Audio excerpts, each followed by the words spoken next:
Hello guys, तर स्वागत आहे तुमचं आपले या यूट्यूब चॅनलवरती. मित्रांनो, चॅनलवर नवीन असाल तर चॅनलला सबस्क्राईब नक्की करा आणि अशाच नवनवीन अपडेट्स पाहत राहा. अंश सोफ्यावरून उठत म्हणाला, ठीक आहे चल, तुला भेटवतो असं म्हणत अंश मिनलला सोबत घेऊन तिथून निघून गेला. अंशने विवानला मेसेज केला, मिनल माझ्यासोबत आहे, काळजी करू नकोस. मी खात्री करेन की ती दिवसभर व्यस्त राहील. मिनलला घेऊन अंश आपल्या ऑफिसमध्ये पोहोचला. त्याने माहीच्या केबिनच्या दरवाजावर टकटक केली. आतून एक गोड आवाज आला, प्लीज कम इन. अंश आत गेला. माही त्यावेळी लॅपटॉपवर काही डिझाईन्स पाहत होती. अंशला आपल्या केबिनमध्ये पाहताच तिचे हात थांबले. ती खुर्चीवरून उठत म्हणाली, अंश तू इथे? काही काम होतं का? इतक्यात मिनलही आत आली. तिला पाहून माहीने एकदा अंशकडे पाहिलं आणि म्हणाली, मिनल, ही मिनलच आहे ना? अंशने होकारार्थी मान हलवली. अंश मिनलकडे पाहत म्हणाला, स्वीटी पाय, ही माही, आणि माही ही मिनल आहे, आपल्या पुढच्या शोची टॉप मॉडेल. माही पुढे येत मिनलला मिठी मारत म्हणाली, तसंच असायला हवं, तू खूप सुंदर आहेस मिनल. हसत म्हणाली, आणि तुम्ही तर प्रत्यक्षात फोटोपेक्षाही कितीतरी जास्त सुंदर दिसता. माही तिच्या बोलण्याकडे दुर्लक्ष करत म्हणाली, बाबा सांगत होते काल तू घरी आली होतीस. मिनल निरागसपणे विचारत म्हणाली, बाबा सांगत होते म्हणजे तुम्हीही आहांच्या घरी राहता का? सॉरी, इथे माझ्याकडे चुकून अंश झालंय, तर इथे आहांच्या घरी राहता का असं तिला म्हणायचं होतं. माहीने क्षणभर आहांकडे पाहिलं आणि म्हणाली, हो मिनल, मी आहांची वहिनी आहे. मग तिथेच राहणार ना? वहिनी? मिनल आश्चर्याने म्हणाली. आहान काहीही न बोलता तिथून निघून गेला. मिनलने माहीचा निरोप घेतला आणि आहानच्या मागे जात म्हणाली, आहान तू वेडा झाला आहेस का? स्वतःच्या वहिनीचा फोटो कुणी आपल्या रूममध्ये इतक्या प्रेमाने ठेवतं का? आहाने काहीही उत्तर दिलं नाही. तो सरळ आपल्या केबिनमध्ये गेला. मिनलही त्याच्या मागोमाग आत आली. दरवाजा बंद करून आहानने एक दीर्घ श्वास घेतला आणि म्हणाला, माझी वहिनी असणं ही माझी एक चूक आणि तिची एक शिक्षा आहे मिनल. आहानला इतका खचलेला पाहून मिनलने त्याच्या खांद्यावर हात ठेवला. तू ठीक आहेस ना? असं काय झालं होतं आहान? आहाने तिला खुर्चीवर बसवलं आणि शांतपणे बोलायला सुरुवात केली. ही गोष्ट जवळपास 4 वर्षांपूर्वीची आहे. माझं उच्च शिक्षण पूर्ण करून मी भारतात परत आलो होतो. माझ्या परत येण्याच्या आणि बिझनेस जॉईन करण्याच्या आनंदात बाबांनी एक मोठी पार्टी ठेवली होती. NGOमधून बाहेर पडून या श्रीमंत समाजात आल्यापासून माझ्या आसपासच्या बहुतेक मुलींना फक्त मेकअप, कपडे आणि स्टेजचीच काळजी करताना पाहिलं होतं. पण त्या पार्टीच्या रात्री पावसात भिजणारी एक मुलगी मला दिसली. पहिल्यांदाच अशी मुलगी पाहिली जिला ना मेकअपची काळजी होती, ना ड्रेसची, ना स्टेटसची. तिला फक्त एवढी चिंता होती की हा अवेळी आलेला पाऊस थांबू नये. त्या एका क्षणात मी तिच्यासमोर स्वतःला हरवून बसलो. ती मुलगी म्हणजे माही होती. हे बोलताना आहानच्या चेहऱ्यावर हलकंसं हसू उमटलं. तर मित्रांनो, इथे एडिटिंगमध्ये थोडीशी चूक झाली आहे. इथे आहान असून इथे अंश नाही आहे, तर प्लीज समजून घ्या. मलाच कळलं नाही मी कधी स्वतःही पावसात भिजत तिच्या जवळ जाऊन पोहोचलो. मला अचानक समोर पाहून माही घाबरत थरथरत्या आवाजात म्हणाली, तुम्ही बाबांना सांगणार नाही ना? मी फक्त घरी जात आहे, प्लीज त्यांना काही सांगू नका. इतकं बोलून ती तिथून निघून गेली. बहुतेक ती आपल्या बाबांना खूप घाबरायची. एके दिवशी ऑफिसच्या कामानिमित्त बाहेर गेलो असताना कळलं की ती आपल्या कंपनीची हेड डिझायनर आहे. मग आम्ही एकत्र काम करू लागलो. दिवस जात गेले, काम कमी आणि गप्पा जास्त होऊ लागल्या. मैत्री झाली, त्या मैत्रीचं प्रेमात रूपांतर झालं आणि मग इतक्यात आहानच्या चेहऱ्यावरचं हसू नाहीसं झालं. मिनल काळजीने विचारू लागली, आणि मग काय? पुढे काय झालं आहान? आहानने डोळे मिटले, स्वतःला सावरलं आणि दीर्घ श्वास घेत म्हणाला, मग सगळंच बदललं. ऋतू बदलला, वेळ बदलली, परिस्थिती बदलली आणि त्यावेळी मी माझ्या आयुष्यातील पहिल्या मोठ्या प्रोजेक्टवर काम करत होतो. आम्ही ठरवलं होतं की प्रोजेक्ट संपताच दोघंही आपल्या घरच्यांना आपल्या नात्याबद्दल सांगू. पण आम्ही काही सांगण्याआधीच दादाची नजर माहीवर पडली. त्यांनी बाबांसमोर माहीशी लग्न करण्याची इच्छा व्यक्त केली. दादा काही दिवसांपूर्वीच लंडनहून उपचार करून भारतात परत आले होते. मी त्यांच्यासोबत फारसा वेळ घालवला नव्हता. खरं तर ते मला आपला भाऊसुद्धा मानत नव्हते. बाबांना वाटलं त्यांच्या लग्नानंतर कदाचित त्यांच्यात बदल होईल. शिवाय माहीचं कुटुंबही चांगलं होतंच. मी आणि माही दोघंही वेळ आणि परिस्थितीसमोर हरलो. मला बाबांचं मन दुखवायचं नव्हतं म्हणून मी गप्प राहिलो. माहीच्या बाबांना कॅन्सर होता. त्यांच्या शेवटच्या आनंदासाठी माहीही शांत राहिली. मला वाटलं दादा माहीवर खरंच प्रेम करतात. हळूहळू ते तिच्या मनात स्वतःसाठी एक जागा नक्कीच निर्माण करतील. लग्नाच्या काही दिवस आधी बाबांना माझ्या आणि माहीच्या प्रेमाबद्दल समजलं. त्यांना हे लग्न थांबवायचं होतं, पण मीच त्यांना तसं करू दिलं नाही. माझ्या त्या निर्णयामुळे माही माझ्यावर खूप नाराज झाली होती. बाबांना कदाचित जाणवत होतं की मी हे लग्न स्वतःच्या डोळ्यांनी पाहू शकणार नाही. म्हणून त्यांनी एका महत्त्वाच्या प्रोजेक्टचं कारण सांगत मला केप टाऊनला पाठवलं. तिथे बसून मी फक्त छायाचित्रांमधून तिचं लग्न पाहिलं आणि त्याच वेळी माझं आयुष्यही तुटताना अनुभवलं. हे सांगताना आहानच्या डोळ्यात अश्रू दाटून आले होते. तो ते लपवण्याचा प्रयत्न करत खिडकीबाहेर नजर लावून उभा राहिला. थोडा वेळ शांत राहिल्यानंतर तो पुन्हा बोलू लागला. लग्नानंतर लगेचच माहीच्या बाबांची प्रकृती अचानक बिघडली. त्यांना तातडीने रुग्णालयात दाखल करण्यात आलं. पण दुसऱ्याच दिवशी त्यांनी अखेरचा श्वास घेतला. भारतात माहीच्या बाबांशिवाय तिचं कोणीच नव्हतं. बाबांच्या निधनाला अवघे 2 दिवस झाले होते. माही एकटीच घरी होती आणि त्याच काळात माझ्या मोठ्या भावाने तिच्या विश्वासाचा आणि नात्याचा गैरफायदा घेतला. त्या घटनेने तिचं आयुष्य पूर्णपणे उद्ध्वस्त झालं. इतकं बोलून आहानचा आवाज थरथरला. शब्द घशात अडकले. तेवढ्यात मिनल त्याच्या जवळ आली. त्याच्या खांद्यावर हात ठेवत ती हळू आवाजात म्हणाली, बस आहान, पुढचं नंतर सांग. स्वतःला एवढा त्रास करून घेऊ नकोस. आहानने तिच्याकडे पाहिलं. त्याच्या डोळ्यात वेदना आणि संताप दोन्ही स्पष्ट दिसत होते. नाही मिनल, आज हे मनात ठेवू शकत नाही, तो पुढे म्हणाला. त्या दिवशी माहीचं फक्त मन नाही तर तिचा जगण्यावरचा विश्वासही तुटला. ती आधीच वडिलांच्या जाण्याने खचली होती आणि त्यानंतर जे घडलं त्याने तिला पूर्णपणे आतून मोडून टाकलं. मिनल आहानला म्हणाली, तू अगदी बरोबर बोलतोयस.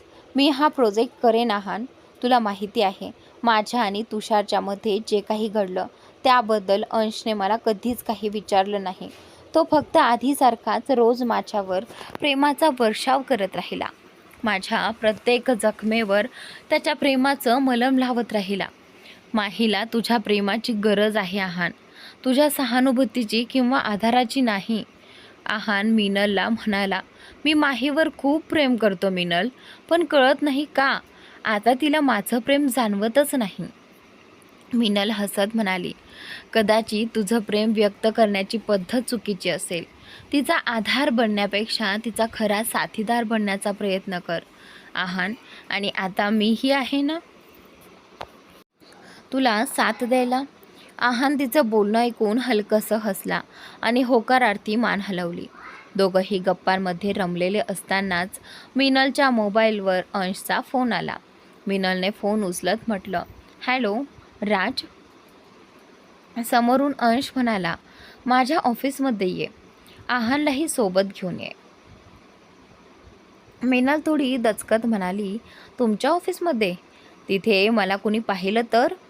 अंश हसत म्हणाला, काळजी करू नकोस, तरुण तुला पार्किंगमधून घेऊन येईल, ठीक आहे. असं म्हणत मिनलने फोन ठेवला. आहानने विचारलं, निघूया? आणि त्यावेळी मिनल आश्चर्याने त्याच्याकडे पाहत म्हणाली, आपण कुठे जाणार आहोत हे तुला कसं कळलं? आहान हसत म्हणाला, आत्ताच मिस्टर आर्यनचा मेसेज आला. हे ऐकून मिनलच्या चेहऱ्यावर हलकीशी स्मितरेषा उमटली. थोड्याच वेळात आहान मिनलसोबत अंशच्या ऑफिसमध्ये पोहोचला. तिथे तरुण आधीपासूनच त्यांची वाट पाहत उभा होता. आहान तरुणला म्हणाला, तरुण, तुम्ही मिनलला घेऊन जा, मी मुख्य दरवाजातून येतो. आणि त्यानंतर तरुणने होकार दिला आणि मिनलला अंशच्या खाजगी लिफ्टमधून त्याच्या केबिनपर्यंत घेऊन गेला. मिनलने केबिनचं दार उघडलं आणि आत प्रवेश केला. ती पहिल्यांदाच अंशच्या ऑफिसमध्ये आली होती. अंशच्या केबिनचं आकर्षक इंटिरियर पाहून ती काही क्षण स्तब्धच झाली. तेवढ्यात अंशने मागून येऊन तिला हलकंसं मिठीत घेत विचारलं, काय पाहतेस?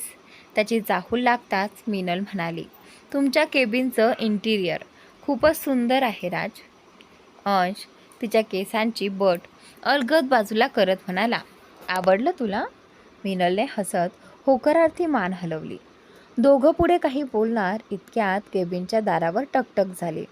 मिनल घाईघाईने अंशच्या टेबलाखाली लपली. अंशनेही स्वतःला सावरत कम इन असं म्हणत आपल्या खुर्चीवर स्थान घेतलं. 2 मुली आणि 1 मुलगा आत आले.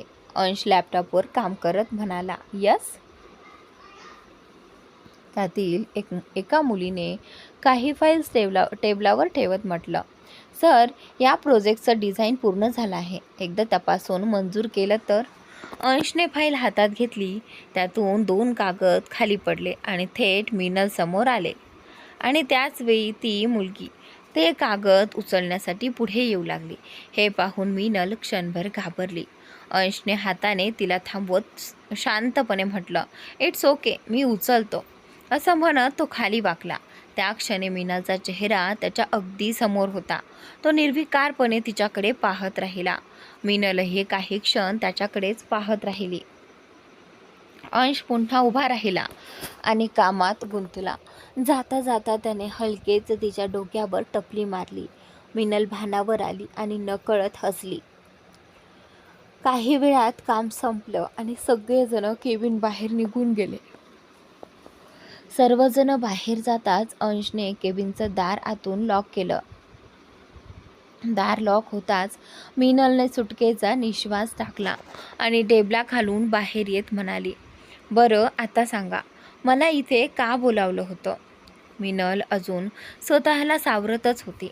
इतक्यात अंशने तिच्या कमरेला अलगद धरलं आणि तिला टेबलावर बसवलं. मिनल त्याच्याकडे प्रश्नार्थक नजरेने पाहू लागली. मिनलच्या ओठांवर आपले ओठ टेकवून तिला चुंबन देणार इतक्यात पुन्हा एकदा दारावर टकटक झाली. अंशने एक नजर CCTV स्क्रीनवर टाकली. केबिनच्या बाहेर आहान आणि तरुण उभे होते. अंशने डोळे मिटून एक खोल श्वास घेतला आणि म्हणाला, हे तुझे मित्र ना? यांची टायमिंग खरंच खूप चुकीची असते. तिकडे मिनल मात्र नजर चुकवत हलकेच हसत होती. तिला असं हसताना पाहून अंश म्हणाला, बटरफ्लाय, हे जे तू हसू आहे ना, ते लवकरच प्रेमाच्या अश्रूंमध्ये बदलणार आहे. इतकं बोलून त्याने केबिनचा दरवाजा अनलॉक केला. कम इन. आहान आत येत म्हणाला, आम्ही तुम्हा दोघांना डिस्टर्ब तर नाही ना केलं? अंशने मिनलकडे पाहत उत्तर दिलं, नाही, उलट तुम्ही अगदी योग्य वेळी आलात मिस्टर कपूर. आहान हसला आणि त्यानंतर त्याने बाहेर उभ्या असलेल्या काही लोकांना आत बोलावलं आणि अंशला म्हणाला, तुमच्या दोघांचे ड्रेस आले आहेत, आता मी निघतो. अंश म्हणाला, थँक्यू मिस्टर कपूर, पार्टीत भेटू. आहारने मान हलवली आणि तरुणसोबत तिथून निघून गेला. मिनलने आश्चर्याने विचारलं, ड्रेस? कसला ड्रेस राज? आपण कुठल्या पार्टीला जाणार आहोत का? अंशने तिला केबिनमधल्या सोफ्यावर बसवलं आणि स्वतः तिच्यासमोर गुडघ्यावर बसत म्हणाला, हो, आपण एका खूप महत्त्वाच्या पार्टीला जाणार आहोत, पण त्याआधी मला तुला काही विचारायचं आहे, म्हणून तुला इथे बोलावलंय. मिनल त्याच्या डोळ्यात पाहत म्हणाली, हो राज, विचारा. अंशने तिचे दोन्ही हात आपल्या हातात घेतले आणि त्यानंतर, बटरफ्लाय, मला माहिती आहे आपलं लग्न काही साधं नव्हतं. त्या लग्नात तुझी इच्छा कुठेच नव्हती. म्हणून मला जाणून घ्यायचं आहे, मी तुझ्यासाठी काय आहे. आपल्या नात्याबद्दल तू काय विचार करतेस? माझ्याबद्दल तुझ्या मनात काय भावना आहेत? तू माझ्यासाठी नेमकं काय अनुभवतेस? मिनलने त्याच्या डोळ्यात खोलवर पाहिलं. मग हलकेच त्याच्या ओठांवर बोट ठेवत म्हणाली,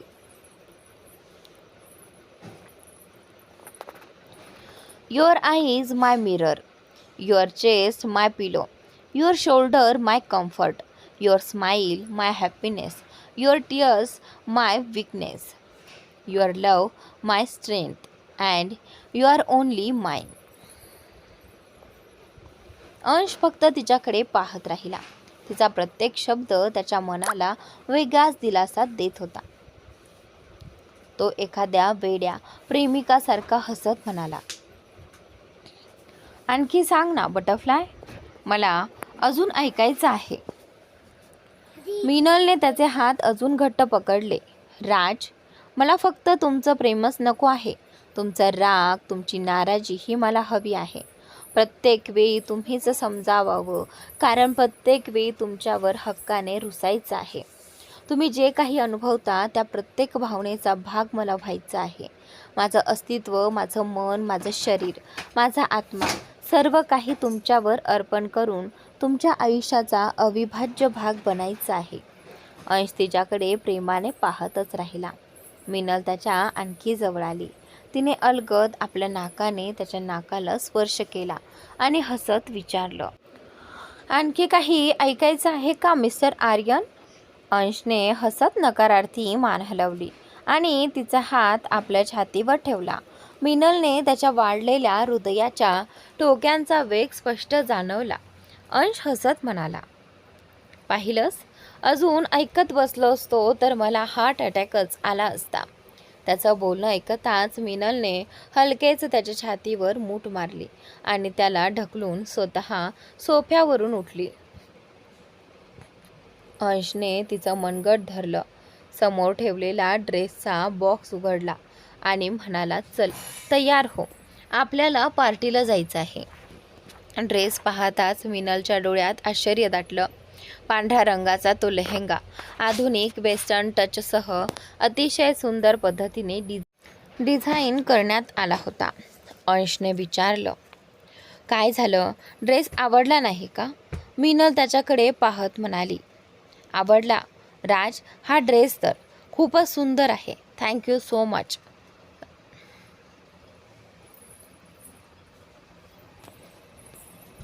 अंशने हसत एक बटन दाबलं. तरुण केबिनमध्ये आला. अंश त्याला म्हणाला, मिनलला साक्षीकडे सोडून ये. तरुणने मान डोलावली. अंश मिनलकडे पाहत म्हणाला, थोड्या वेळाने मी स्वतः तुला घ्यायला येईन. आणि त्यावेळी मिनलनेही होकारार्थी मान हलवली आणि तरुण सोबत निघून गेले. संध्याकाळी सुमारे 5च्या सुमारास आहान आणि मिस्टर कपूर हॉलमध्ये बसून गप्पा मारत होते. तेवढ्यात माही ऑफिसमधून परत आली आणि त्यानंतर तिला पाहताच मिस्टर कपूर म्हणाले, माही बेटा, तुझ्याशी थोडं बोलायचं होतं. माही त्यांच्या जवळ येत म्हणाली, हो डॅड, बोला. तिने एक कटाक्ष आहानकडे टाकला. तो मात्र तिच्याकडे प्रेमाने हसत पाहत होता. मिस्टर कपूर म्हणाले, बेटा, मला माहिती आहे तुला पार्ट्यांना जायला आवडत नाही, पण आज तुला मिस्टर आर्यन यांच्या पार्टीला जावंच लागेल. ते आपल्यासोबत खूप मोठा प्रोजेक्ट साईन करणार आहेत. त्यामुळे त्यांच्याशी चांगलं संबंध ठेवणं आपल्यासाठी महत्त्वाचं आहे. कृपया आमचा गैरसमज करून घेऊ नकोस. माही काही क्षण विचार करून म्हणाली, ठीक आहे डॅड, मी तयार होते, पण मी पार्टीतून लवकर निघेन. मिस्टर कपूर हसले, जशी तुझी इच्छा. संध्याकाळी साधारण 7 वाजता अंश मिनलला घ्यायला साक्षीकडे पोहोचला. त्याला पाहता साक्षीसोबत काम करणारे सर्व कर्मचारी रांगेत उभे राहून त्याचं स्वागत करू लागले. अंशने सर्वांना हलकंसं स्मित देत मान हलवली आणि आत गेला. साक्षी आधीपासूनच त्याची वाट पाहत होती. अंशने उत्सुकतेने विचारलं, मिनल कुठे आहे? आणि त्यावेळी साक्षी हसून म्हणाली, मिस्टर आर्यन ते येतच आहेत, कृपया बसा. अंश सोफ्यावर बसला, पण त्याची नजर सतत दरवाजाकडेच लागली होती. काही क्षणातच दरवाजा उघडला आणि मिनल त्याच्या समोर उभी राहिली. तिला पाहताच अंश नकळत जागेवरून उठून उभा राहिला. साक्षीने खाकरत मिश्किलपणे म्हटलं, मिस्टर आर्यन, त्या तुमच्या स्वतःच्या पत्नी आहेत. असं म्हणत तिने अंशला मिनलकडे जाण्याचा इशारा केला. अंश तिच्या जवळ गेला. तिच्या गालावर अलगद बोट फिरवत तो मंद स्वरात म्हणाला, देवाने आज दोघांवरही जणू अन्यायच केला होता. तुला इतकं सौंदर्य देऊन आणि मला तुझ्यावर इतकं प्रेम करून. मिनलने त्याच्याकडे पाहत डोळ्यांनीच विचारलं, काय झालं? क्षणाचाही विलंब न लावता अंशने तिला आपल्या बाहुपाशात उचललं आणि बाहेर निघाला. साक्षी आणि तिचा संपूर्ण स्टाफ आश्चर्याने त्याच्याकडे पाहतच राहिला. अंशचा इतका प्रेमळ आणि रोमॅन्टिक स्वभाव त्यांनी कधीच पाहिला नव्हता. मिनल लाजत म्हणाली, राज, हे काय करताय? सगळे जण आपल्याकडेच बघत आहेत. प्लीज मला खाली उतरवा. अंश कारकडे चालत म्हणाला, मग काय झालं? मी काही चोरी करत नाहीये, माझीच गोष्ट घेऊन चाललो आहे. मिनल हसत म्हणाली, एकतर मला अजूनही कळत नाही की आपण नेमकं कुणाच्या पार्टीला चाललो आहोत. त्यात मला इतकं सुंदर तयार केलं गेलंय आणि वरून तुमच्यासारखा अनरोमॅन्टिक माणूस आज इतका रोमॅन्टिक वागतोय. काहीतरी गडबड नक्की आहे. अंश खट्याळपणे हसला, मी अनरोमॅन्टिक? मग आता खरंच तुझ्यासोबत काहीतरी खास होणार आहे बटरफ्लाय. आणि त्यानंतर असं म्हणत त्याने मिनलला कारच्या पुढच्या सीटवर बसवलं आणि स्वतः ड्रायव्हिंग सीटवर बसला. मिनल हसत मुखाने अंशकडे पाहत होती. आज तिला अंशमध्ये सगळंच काहीसं नव्यानं आणि अधिक खास वाटत होतं. अंश तिच्या जवळ आला, एका गुडघ्यावर बसला आणि म्हणाला, जगासमोर कधीही न झुकणारा अंश आर्यन आज तुझ्यासमोर नतमस्तक होऊन आपल्या प्रेमाची कबुली देतोय. माझा जीव, मी तुझ्यावर मनापासून प्रेम करतो. असं म्हणत त्याने खिशातून अंगठी काढली. ती पुढे करत क्षणभर विचारात पडला आणि हसत म्हणाला, थांब, अजून एक गोष्ट सांगायची राहिली आहे बटरफ्लाय. मला माझं संपूर्ण आयुष्य तुझ्यासोबत घालवायचं आहे. कारण सुरुवात तर प्रत्येकजण छान करतो, पण खरी कसोटी शेवटपर्यंत साथ निभवण्याची असते. हे ऐकून मिनलही हलकेच हसली आणि म्हणाली, ज्यांचा हेतू आयुष्यभर साथ देण्याचा असतो ते कारण शोधत नाहीत, ते मार्ग शोधतात. माय प्रिन्स चार्मिंग. असं म्हणत तिने आपला हात त्याच्या हातावर ठेवला. अंश उठून उभा राहिला आणि प्रेमाने तिच्या बोटात अंगठी घातली. त्यानंतर तिच्या हातावर अलगद ओठ टेकवले. नेहमी भरभरून बोलणाऱ्या मिनलकडे आज मात्र अंशच्या त्या प्रेमळ कृतीसमोर शब्दच उरले नव्हते. दोघांची नजरानजर झाली. अंशच्या डोळ्यातील तीव्र ओढ आणि प्रेमाची ऊब मिनलला स्पष्ट जाणवत होती. ती लाजून पटकन नजर खाली घालते. अंश तिच्या दोन्ही खांद्यावर हात ठेवून तिला अलगद स्वतः जवळ ओढतो. मिनल त्याच्याकडे पाहते. अंश तिच्या कपाळावर प्रेमाने चुंबन घेत म्हणतो, मन तर खूप आहे, पण सध्या तरी तुझी लिपस्टिक खराब करणार नाही. हे ऐकताच मिनल लाजून हसली आणि नजर खाली केली. क्षणातच अंशने तिला मिठीत घेतलं. मिनलनेही स्वतःला पूर्णपणे त्याच्या मिठीतून विसावून दिलं. दोघं एकमेकांच्या मिठीत हरवलेले असतानाच अंशचा फोन वाजला. फोन तरुणचा होता. सर, सगळे आले आहेत, सगळे तुमची वाट पाहत आहेत. अंश फक्त एवढंच म्हणाला, येतो. फोन ठेवताच मिनलने गोंधळून विचारलं, आता कुठे जायचं आहे? अंश तिचा हात हातात घेत शांतपणे म्हणाला, लग्न करायला. आणि त्यावेळी मिनल आश्चर्याने म्हणाली, काय म्हणजे लग्न? पण अंशने काहीच उत्तर दिलं नाही. तो तिचा हात धरून कार्यक्रमाच्या दुसऱ्या बाजूला घेऊन गेला. तिथे मोठी गर्दी जमली होती. इतक्या लोकांना पाहून मिनल गोंधळली. अंश, इतके लोक, तुम्ही नेमकं काय करणार आहात? अंश हलकसं हसला. सांगितलं ना, लग्न.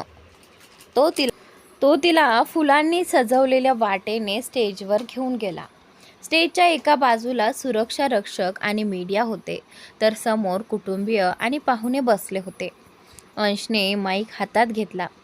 सर्वांचे मनापासून आभार, एवढ्या कमी वेळेच्या सूचनेवर इथे उपस्थित राहिल्याबद्दल. आज मला तुमच्यासमोर माझ्या लग्नाची अधिकृत घोषणा करायची आहे. प्लीज माझ्या सुंदर पत्नीला भेटा, मिसेस मिनल अंश आर्यन. असं म्हणत त्याने प्रेमाने मिनलच्या कमरेभोवती हात ठेवला. मिनलने चेहऱ्यावर हसू ठेवत दोन्ही हात जोडून सर्वांना नमस्कार केला. अंशने इशाऱ्याने तरुणला बोलावलं. तरुणने एक फाईल त्याच्या हातात दिली आणि मागे सरकला. अंशने काही कागदांवर स्वाक्षरी केली आणि पेनसह ती फाईल मिनलकडे दिली. मिनलने आधी अंशकडे मग फाईलकडे पाहिलं. तिच्या चेहऱ्यावर आश्चर्य स्पष्ट दिसत होतं. अंशने फक्त मान हलवत होकार दिला. मिनल हसली आणि एकामागोमाग सर्व कागदांवर स्वाक्षऱ्या करू लागली. शेवटच्या स्वाक्षरीपूर्वी अंश तिच्या कानाशी अलगद म्हणाला, विचार करून सही कर. बटरफ्लाय, ही शेवटची सही आहे. यानंतर तुला हवं असलं तरी माझ्या कैदेतून पळून जाता येणार नाही. मिनल काहीही न बोलता फक्त गोड हसली आणि शेवटची सहीही करून टाकली. तिने फाईल परत अंशच्या हातात दिली तशी उपस्थित सगळ्यांनी टाळ्यांचा कडकडाट केला. मिनल हसत म्हणाली, म्हणजे माझ्याशिवाय इथे काय होणार आहे हे सगळ्यांनाच आधीपासून माहिती होतं. अंश हसत म्हणाला, हो, अगदी बरोबर. अंशने सर्वांना हात जोडून धन्यवाद दिले आणि त्यानंतर आज अखेर मिनल कायदेशीररित्या माझी पत्नी झाली आहे. आमच्या लग्नाचे साक्षीदार झाल्याबद्दल तुमच्या सर्वांचे मनपूर्वक आभार. यानंतर त्याने पाहुण्यांना पार्टीचा आनंद घ्यायला सांगितलं आणि माध्यमांच्या प्रतिनिधींशी संवाद साधू लागला. माध्यमांनी अंश आणि मिनलला वैयक्तिक तसेच व्यावसायिक आयुष्याशी संबंधित अनेक प्रश्न विचारले. सर्व प्रश्नांची उत्तरं दिल्यानंतर दोघं पुन्हा पार्टीमध्ये सहभागी झाले. तिथे आजी, केशवजी आणि अंशने मिनलची उच्चभ्रू समाजातील आणि उद्योग विश्वातील अनेक प्रतिष्ठित व्यक्तींशी ओळख करून दिली. मात्र अंशच्या लक्षात आलं की मिनलच्या चेहऱ्यावरचं तेज काहीसं कमी झालं आहे. तो तिला अलगद एका बाजूला घेऊन गेला. मिनल जबरदस्तीने हसत म्हणाली, अंश, काय झालं? मला जाऊ द्या, आजी मला बोलवत आहे. अंशने तिच्या कमरेभोवती हात ठेवत तिला जवळ ओढलं. सर्वप्रथम माझ्यासमोर हे खोटं हसू थांबव. खरं सांग, चेहऱ्यावरचं हसू का हरवलं आहे? मिनल टाळण्याचा प्रयत्न करत म्हणाली, काही नाही, फक्त थोडा थकवा आहे. अंशने तिचं वाक्य मध्येच थांबवलं. खरं सांग बटरफ्लाय, मला फक्त सत्य ऐकायचं आहे. मिनलने अखेर मन मोकळं केलं. अंश, मला अचानक खूप मोठी जबाबदारी अंगावर आल्यासारखं वाटतंय. मी तुला आणि तुझ्या कुटुंबाला योग्य प्रकारे प्रतिनिधित्व करू शकेन की नाही याची भीती वाटते. ती पुढे बोलणार इतक्यात अंशने एका हाताने तिची कंबर धरली, दुसऱ्या हाताने तिचा चेहरा अलगद उचलला आणि तिच्या ओठांवर हलकसं चुंबन दिलं. मिनलचे पुढचे शब्द तिच्या ओठांवरच विरून गेले. लिपस्टिक फार अशी खराब होऊ न देता अंश मागे सरकला आणि मिश्किलपणे म्हणाला, बाकीचं पार्टी संपल्यावर आपल्या खोलीत पुढे सुरू ठेवू. मिनल लाजून हसली आणि नजर चुकवली. इतक्यात झुडपांच्या मागून काही आवाज आले. अंश लगेच तिकडे गेला. समोर तृप्ती, विवान आणि आहान उभे होते. विवान आणि आहान तृप्तीचे डोळे झाकण्याचा निष्फळ प्रयत्न करत होते. तुला अजिबात लाज वाटत नाही का? तृप्तीने त्यांचे हात बाजूला सारत हसून उत्तर दिलं. नाही, अजिबात नाही. मला फक्त एवढंच जाणून घ्यायचं आहे की मी आत्या नेमकी कधी होणार. तेवढ्यात त्यांच्या मागून एक आवाज आला. सध्या तरी त्याची शक्यता जवळजवळ तेवढ्यात त्यांच्या मागून आवाज आला. सध्या तरी शक्यता जवळजवळ नाहीच. तो आवाज ऐकताच तिघेही दचकले. घाबरत तिघांनी मागे वळून पाहिलं तर समोर अंश उभा होता. त्याच्या मागे मिनल लाजत त्याला बिलगून उभी होती आणि त्याच्या खांद्यामागून डोकावून सगळ्यांकडे पाहत होती. अंश तिघांकडे रोखून पाहत म्हणाला, इथे काय करताय तुम्ही? विवान घाबरत म्हणाला, आम्ही काहीच पाहिलं नाही भाऊ. केस तर अजिबातच नाही. हे बोलता बोलता तो गप्पच झाला. तृप्तीने कपाळावर हात मारला. आहाने अंशकडे पाहत खिशातून मोबाईल काढला आणि म्हणाला, सॉरी, डॅडचा फोन आला आहे, मला निघायला पाहिजे, असं म्हणत तो तिथून निघून गेला.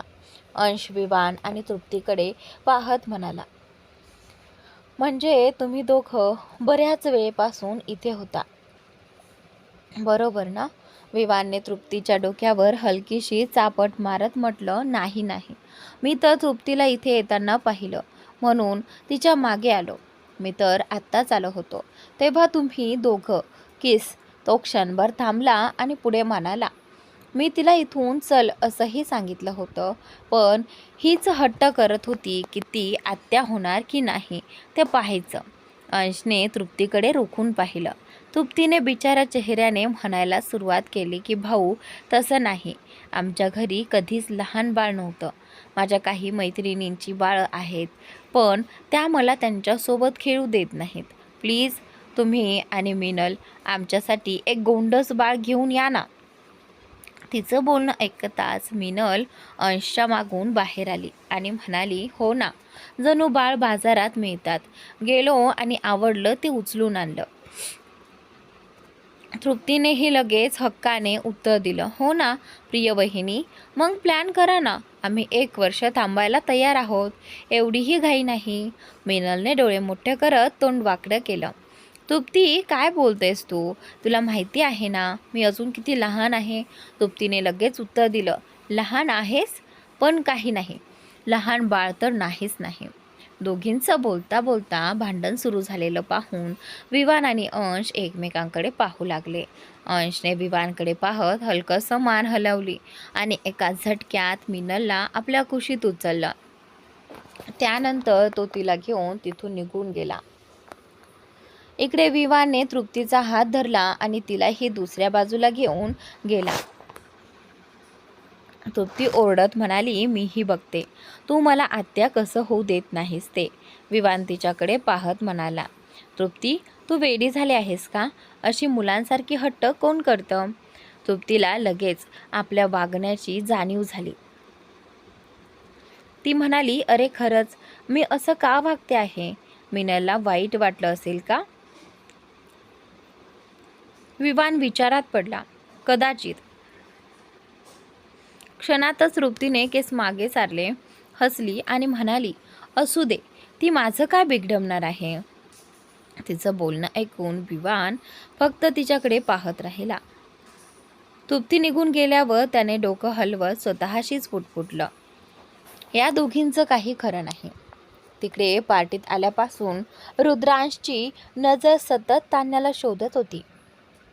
ती दिसली खरी, पण नमन सोबत रुद्रांश तिथून पळून जाणार इतक्यात त्याने पाहिलं की नमनने तान्याचा हात जोरात पकडून तिला स्वतःजवळ ओढलं आणि रागाने तिच्यावर काहीतरी बोलू लागला. हे पाहून रुद्रांशला राहवलं नाही. तो सरळ पुढे गेला आणि नमनला जोराचा धक्का दिला. नमन थेट खाली जमिनीवर जाऊन बसला. तो संतापून ओरडला, हाऊ डेअर यू, तुला तर मी. तो पुढे काही बोलणार इतक्यात रुद्रांशने लाल भडक संतापलेल्या नजरेने त्याच्याकडे पाहिलं आणि म्हणाला, हिम्मत तरी कशी झाली तुझी हिला दुखापत करण्याची? Bloody outsider. अंश आर्यनच्या पार्टीत येऊन त्यांच्याच बहिणीशी अशी वागणूक कमाल आहे. रुद्रांशचा राग पाहून नमन क्षणभर गप्प बसला. रुद्रांश तान्याकडे वळून म्हणाला, आणि वा, तुमच्यासाठीही टाळ्या. अशा घाणेरड्या लोकांना मैत्री आणि नात्याच्या नावाखाली स्वतःवर अत्याचार करू देता. तेवढ्यात त्याची नजर तान्याच्या हातावर गेली. नमनच्या बोटांचे लाल ठसे तिच्या मनगटावर स्पष्ट उमटले होते. रुद्रांशने स्वतःचा ब्लेझर काढून तिच्याकडे देत म्हटलं, याने तुमचा हात झाका. तान्या नजर चुकवत म्हणाली, इट्स ओके, मी ठीक आहे. कुणी ब्लेझर पाहिला तर? रुद्रांश दात घट्ट आवळत म्हणाला, या जखमेच्या खुणा दिसण्यापेक्षा ब्लेझर दिसणं 1000 पट बरं. त्याने ब्लेझर तिच्या हातात ठेवला. घालायचा असेल तर घाला, नाही तर फेकून द्या, असं म्हणत तो निघू लागला. मागून नमन मोठ्याने म्हणाला, आउटसाइडर कोण आहे ते थोड्याच वेळात कळेल मिस्टर. रुद्रांशने पुन्हा एकदा त्याच्याकडे कठोर नजरेनं पाहिलं. नमनने तान्याच्या हातातून रुद्रांशचा ब्लेझर हिसकावून घेतला आणि तो जमिनीवर फेकून दिला. त्यानंतर तान्याचं मनगट पकडून तिला तिथून घेऊन गेला. तान्या मात्र निराश नजरेने रुद्रांशकडेच पाहत राहिली. रुद्रांश तिच्याकडे पाहत स्वतःशीच पुटपुटला, तुझी मजबुरी मला पूर्णपणे समजते. फक्त थोडा वेळ, सगळं ठीक करून टाकेल. तिकडे मिनल अंशला म्हणाली, राज, मला खाली उतरवा, नाही तर पुन्हा कुणीतरी पाहिल. अंश अगदी निर्धास्तपणे म्हणाला, पाहू दे, आता तू कायदेशीररित्या माझी पत्नी आहेस. मिनलने त्याच्या छातीवर डोकं टेकवलं आणि हसत म्हणाली, हजबंड, आता माझ्यात तुमच्याशी वाद घालण्याची अजिबात ताकद उरलेली नाही. अंश म्हणाला, अच्छा, आत्ताच तर तू तृप्तीसोबत. मिनलने क्षणात अंशकडे पाहत त्याचं बोलणं मध्येच थांबवलं. आमच्या दोघांच्या मध्ये कोणालाही बोलायची परवानगी नाही, तुम्हालाही नाही, कारण आमच्यात हे असंच चालत असतं. बघा ना, थोड्याच वेळात ती स्वतःहून शांत होईल. मिनलचं बोलणं पूर्ण होण्याआधीच अंशने तिला अलगद आपल्या मांडीवरून खाली उतरून उभी केली. मिनल गोंधळलेल्या नजरेने त्याच्याकडे पाहू लागली. तेवढ्याच समोरून आवाज आला, तुमच्याशी थोडं बोलायचं होतं. मिनलने मागे वळून पाहिलं. समोर एक देखणा तरुण उभा होता. अंश स्वतःला सावरत म्हणाला, खूप लवकर नाही आलास का? पार्टी तर आता संपायलाच आली होती. त्यानंतर आला असतास तरी चाललं असतं. एवढी काय घाई होती?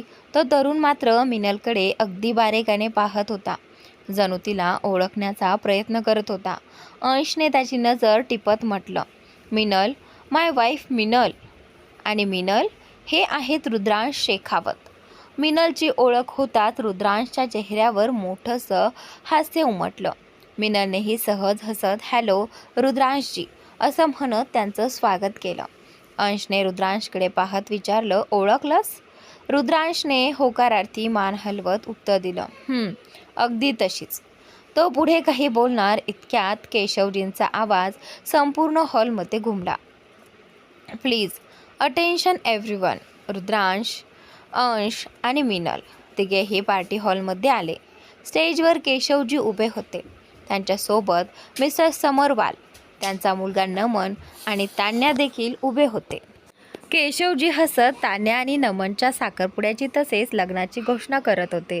हे ऐकताच अंश आणि रुद्रांश दोघांनाही मोठा धक्का बसला. पण मिनल मात्र आनंदाने टाळ्या वाजवत होती. अंशने तिच्याकडे रागाने पाहत म्हटलं, स्टॉप क्लॅपिंग बटरफ्लाय. तान्याला नमन आवडत नाही. मिनलने आश्चर्याने डोळे मोठे करत विचारलं, काय? मग त्या लग्नासाठी कशा काय तयार झाल्या? आणि त्यानंतर अंश काही बोलला नाही. त्याने फक्त एक नजर रुद्रांशकडे टाकली. रुद्रांश मात्र तान्याकडेच एकटक पाहत होता. त्यांनाही चोरट्या नजरेने अधूनमधून रुद्रांशकडे पाहत होती. तान्याच्या चेहऱ्यावर जबरदस्तीचं हास्य होतं. अंशने कोणाला तरी फोन लावला. मी अजून काही सूचना पाठवत आहे. पुढच्या 1 तासात काम पूर्ण करा आणि मला कॉल बॅक करा. इतकं बोलून तो पुन्हा मीनल आणि रुद्रांश जवळ आला. समोर पाहत तो म्हणाला, तान्याला दुसराच कोणीतरी आवडतो. मग ती नमनशी लग्न का करते शोधून काढ. तान्याच्या विचारात हरवलेला रुद्रांश सहज म्हणाला, मला माहिती आहे. अंश दचकला. काय? रुद्रांश लगेच भानावर येत म्हणाला, म्हणजे उद्या सकाळपर्यंत सगळं शोधून काढतो. अंशने त्याच्याकडे काही क्षण निरखून पाहिलं आणि शांतपणे मान हलवली. थोड्याच वेळात सगळेजण पुन्हा पार्टीमध्ये रमून गेले. दुसरीकडे आहान, विवान आणि इतर मित्रांसोबत उभा होता, पण त्याचं पूर्ण लक्ष फक्त माहीवर होतं. एखाद्या वेड्या प्रेमिकासारखा तो तिच्याकडे पाहत सतत हसत होता. तेवढ्यात मिस्टर कपूर यांनी आहानला बाजूला बोलावलं. काहीतरी सांगून ते तिथून निघून गेले. त्यांच्या जाण्यानंतर आहानच्या चेहऱ्यावर आणखी मोठं हास्य उमटलं आणि तो पुन्हा माहीकडे पाहू लागला. आता मात्र माहीला त्यांचं हे वागणं खूपच अवघडल्यासारखं वाटू लागलं. तिने आहानचा हात धरला आणि त्याला बाजूला घेऊन गेली. माहीने हात सोडताच आहान स्वतःच्या हाताकडे पाहत हसला. वाव माही, तुला माहिती आहे का किती वर्षांनी तू आज इतक्या हक्काने माझा हात धरलास. माहीने स्वतःला शांत ठेवत म्हटलं, आहान प्लीज, हे सगळं वेडपण बंद कर. असा सतत माझ्याकडे पाहून हसणं थांबव. कुणी पाहिलं तर काय वाटेल. आहानने तिचं बोलणं मध्येच तोडलं. प्रत्येक वेळी आमच्यावरच प्रेमाचा आरोप करता. कधी स्वतःलाच विचारलंस का तू इतकी सुंदर का आहेस. माही आश्चर्याने त्याच्याकडे पाहत राहिली. कित्येक वर्षानंतर आहान पुन्हा पूर्वीसारखाच तिच्याशी फ्लर्ट करत होता. आहानने चेहऱ्यावरून हात फिरवत हसत म्हटलं, अगं असं निरागसपणे पाहू नकोस. तुझ्या त्या निरागसपणानेच आम्ही हरलो आहोत. नाहीतर आमचं हृदय आणि जिगरही दगडाचंच होतं. माहीने एक खोल श्वास घेतला. सगळ्यांनी त्याला एक अपघात म्हणून दुर्लक्ष केलं, पण माझ्या निरागसपणाच्या झालेल्या हत्येची मी स्वतः साक्षीदार आहे. हे वेडपण बंद कर.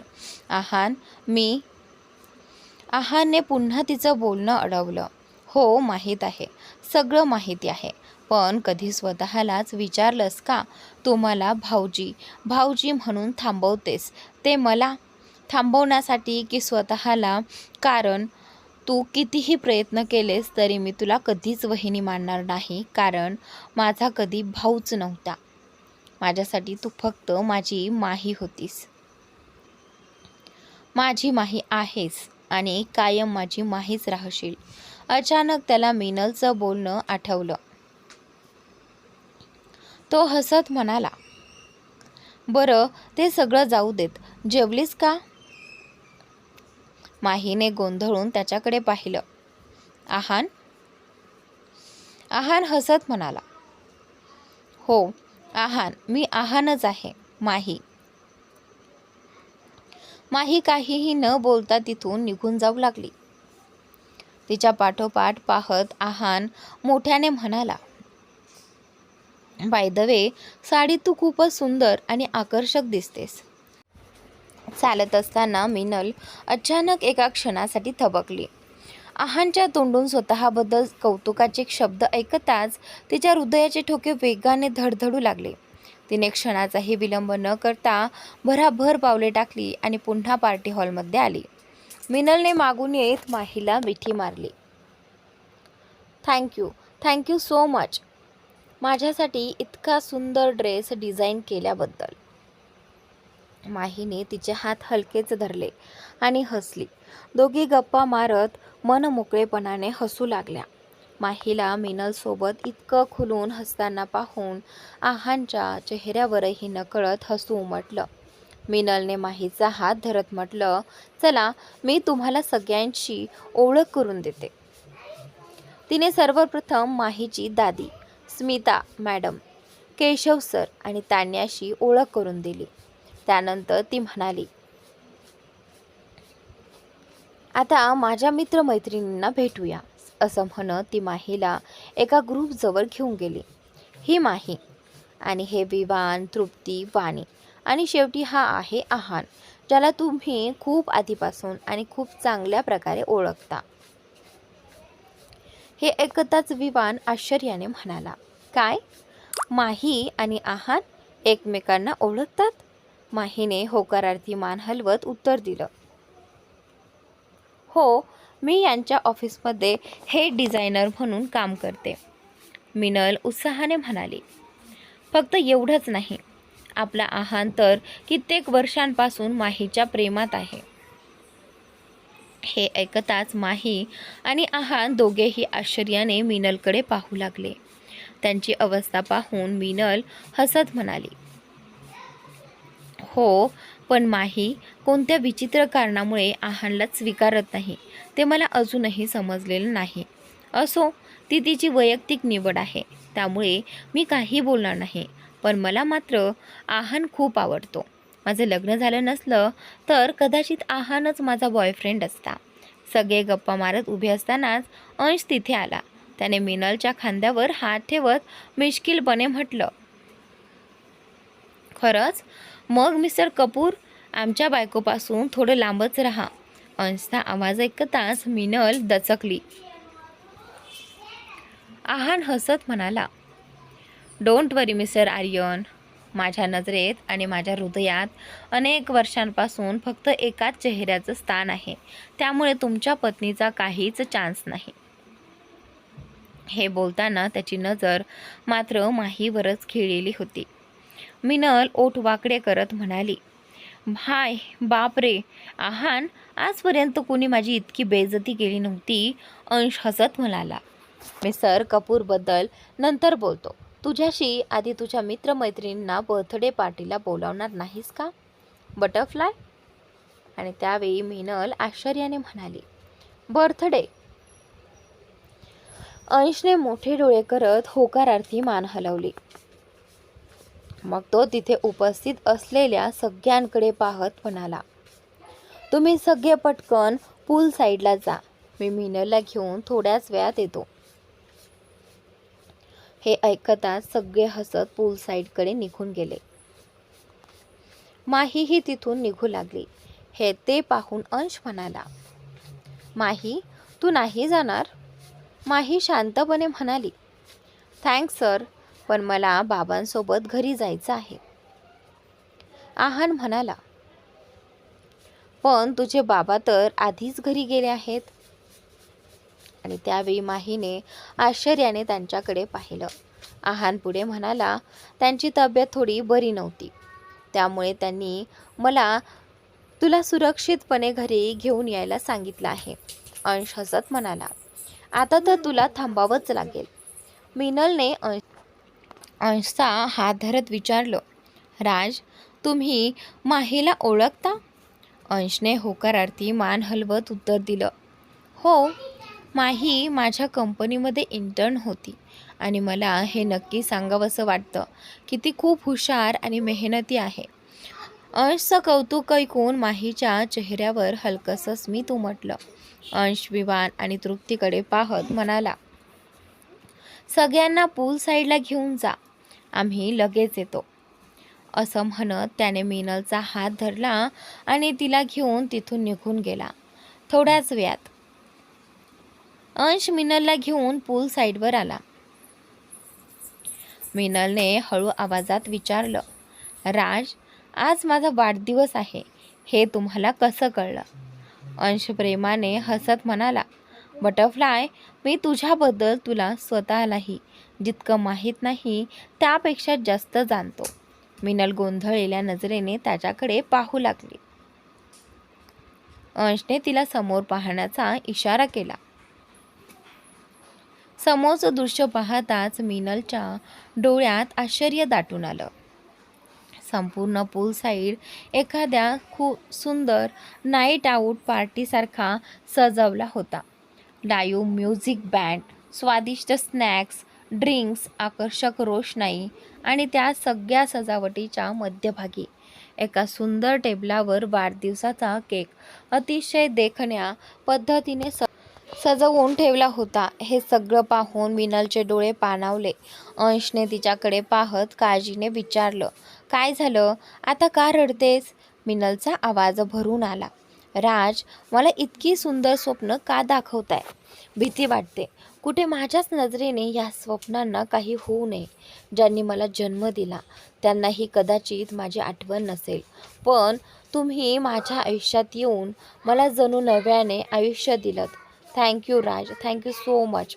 तर मित्रांनो, आजचा भाग इथे संपतोय. पुढील भाग नक्की पहा आणि चॅनलला सबस्क्राईब नक्की करा.